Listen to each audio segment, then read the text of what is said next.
बिस्मिल्लाहिर्रहमानिर्रहीम। बेटा आपके पास जो बुक की एक्सरसाइज है that is the most important thing for your papers. अपने पेपर्स के लिए इसकी तैयारी ज़रूर करना। Short question answer, descriptive question answer सब कुछ मैं समझा चुकी हूँ, आप लोग आराम से कर सकते हो।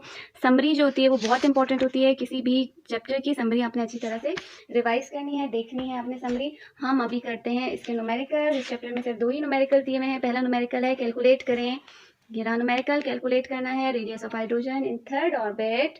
आप रेडियस कैलकुलेट करने के लिए आपके पास फॉर्मूला क्या होता है, एंगस्ट्रॉम n का स्क्वायर अपॉन z। हाइड्रोजन के लिए जब हमारे यहाँ पर हाइड्रोजन की बात हो रही है, डाटा फॉर्म करते हैं, ठीक है। हाइड्रोजन के लिए z की वैल्यू कितनी होती है 1, क्योंकि इसमें एक ही प्रोटॉन होता है हमारे पास, इसका एटॉमिक नंबर 1 होता है, तो z की वैल्यू हो गई 1।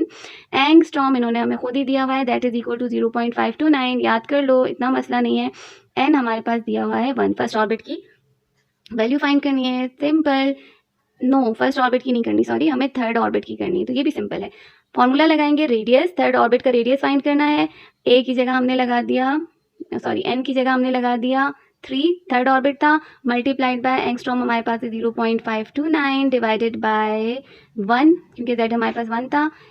3 की पावर 3 का स्क्वायर 9 हो गया, 9 को हम 0.529 से मल्टीप्लाई कर देंगे तो हमारे पास जो है वो इसका रेडियस आ जाएगा।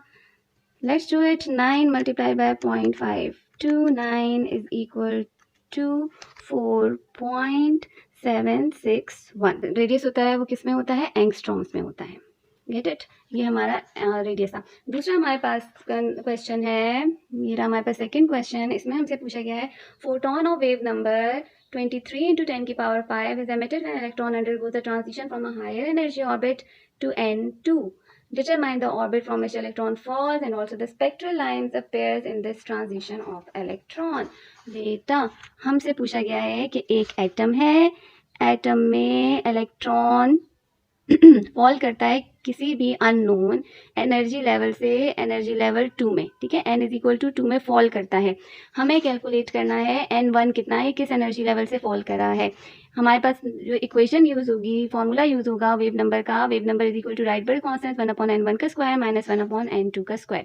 यहाँ पर हमें वेव नंबर दिया हुआ है equal to 23 into 10 raise to the power 5 पर मीटर। ये आपने बना लेना है अपना डाटा। वेव नंबर हमें ये दिया हुआ है, राइटबर्ग कांस्टेंट की हमें वैल्यू दी हुई है 1.09678 इंटू 10 की पावर 7, ठीक है, पर मीटर। ये हमें राइटबर्ग कांस्टेंट दिया हुआ है, हमें n1 दिया हुआ है जिसमें ये फॉल करेगा आके, ठीक है। n1 हमें दिया हुआ है दैट इज इक्वल टू 2 और हमें कैलकुलेट करना है n2, जिस ऑर्बिट से इसने फॉल किया वो हमें कैलकुलेट करना है। सो 223 मल्टीप्लाई बाय 10 की पावर 5, देखो v की जगह मैंने लगा दिया 23 इंटू 10 की पावर 5, राइटबर्ग कांस्टेंट लगाऊंगी 1.09678 इंटू 10 की पावर 7 और मल्टीप्लाई बाय 1/n1 का स्क्वायर कितना हो जाएगा 2 का स्क्वायर माइनस 1/n2 का होल स्क्वायर। ये हमें फाइंड करना है, ठीक है।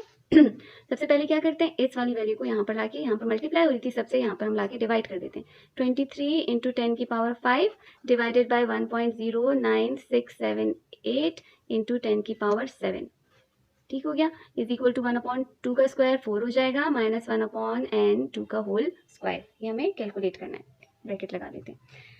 सबसे पहले क्या करोगे, 23 को डिवाइड करोगे 1.09678 से, यू विल गेट 20.97। हमारे पास आई है 20.97 इंटू 10 की पावर, यहाँ पर कितनी है 5, ये वाला जो 7 है कॉमन हो गई ना बेसिस, ये जो पावर थी यहाँ पर डिवाइड हो रही थी, ऊपर जाके सब्ट्रैक्ट हो जाएगी। 5 में से 7 माइनस किया, आपके पास कितना रह जाएगा -2 रह जाएगा। तो हम लोग ये जो पॉइंट है इसको इस तरफ ले जाते हैं, तो हमारे पास जो वैल्यू है ना ये किस में चेंज हो जाएगी 0.2097 में, ठीक है। समझ में आया, यहाँ पर हमारे पास -2 रह गया था, तो हम लोगों ने -2 को कवर करने के लिए इस पॉइंट को हम इस तरफ शिफ्ट करते हैं। हमारे पास वैल्यू क्या आ जाएगी 0.2097 इज इक्वल टू 1 को 4 से डिवाइड करो, क्या हो जाएगा बेटा, इसको हमने डिवाइड किया 0.25 हो गया माइनस 1/n2 का स्क्वायर। इस माइनस को मैं इस तरफ ले जाती हूँ और जो ये चीज़ यहाँ पर प्लस माइनस हुई थी उसको मैं इधर लेकर आ जाऊँगी, ठीक है। देखो ये वाला जब मैं इस तरफ लेकर जाऊंगी तो मेरे पास क्या हो जाएगा 1/n2 का square plus 0.2097 is equal to 0.25, ऐसा ही हो जाएगा। अब इस क्वांटिटी को मैं 1/n2 को मैं यहीं पर छोड़ देती हूँ और इस क्वांटिटी को मैं आगे ले जाती हूँ। सो मेरे पास क्या हो जाएगा 1/n2 का square is equal to 0.25 minus 0.2097 minus 0 0.25, so equal to 0.403।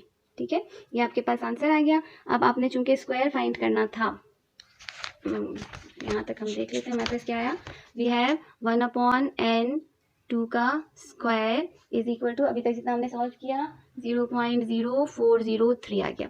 सही हो गया। अब हमें n2 का स्क्वायर चाहिए तो हम ऐसे लिख सकते हैं n2 का स्क्वायर इज इक्वल टू 1/00403। ऐसा ही है। 1 को डिवाइड करो, 1 डिवाइडेड बाय किससे, 0.043 से, so we will get 23.25। बेटा हमें n2 चाहिए, उसका स्क्वायर नहीं चाहिए, तो हम लोग क्या करेंगे, दोनों तरफ अंडर रूट ले लेंगे। 23.25 का भी अंडर रूट ले लिया और हमने इसका भी अंडर रूट ले लिया। सो अंडर रूट ऑफ 23.25 हमारे पास किसके इक्वल हो जाएगा, देखो ये रूट से कैंसिल हो जाएगा, n2 की वैल्यू आ जाएगी 4.82, जो कि लगभग किसके इक्वल है, 5 के। तो कौन से ऑर्बिटल से जंप किया, जो हमारा इलेक्ट्रॉन था उसने 5th ऑर्बिटल से जंप किया टू द सेकेंड ऑर्बिटल। किसी भी ऑर्बिटल से जब भी कोई चीज़ सेकेंड ऑर्बिटल में जंप करेगी तो वो कौन सी सीरीज फॉर्म करेगी, वो बाल्मर सीरीज फॉर्म करेगी। ठीक है, स्पेक्ट्रल लाइंस कौन सी सीरीज में आएंगे, बाल्मर सीरीज में आएंगे।